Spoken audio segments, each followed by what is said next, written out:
À mon sens, là aussi, c'est dangereux. C'est dangereux d'aller dans cette voie.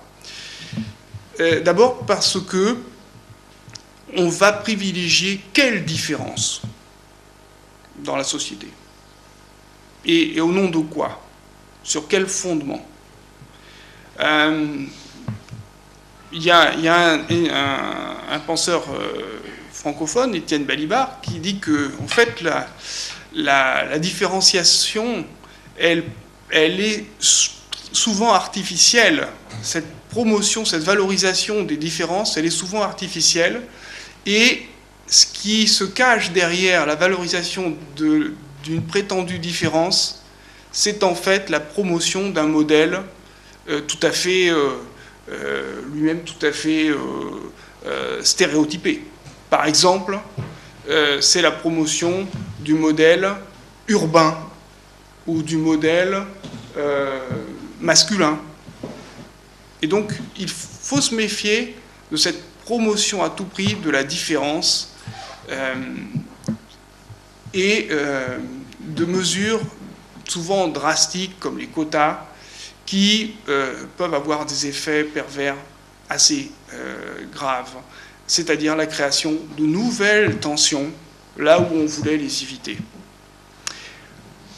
Je conclurai sur cela, non sans dire que, encore une fois, je pense qu'on peut croire, encore plus aujourd'hui que l'année dernière, et certainement encore plus l'année prochaine, au projet méditerranéen. Et non sans penser au projet méditerranéen comme un projet global, et pas seulement un projet avec des dimensions relativement isolées.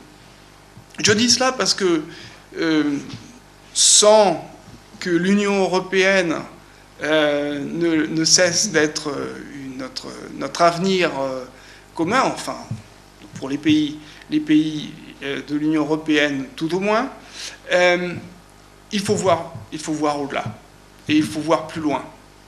Et en tant que juriste en particulier, je note que dernièrement, les juridictions européennes,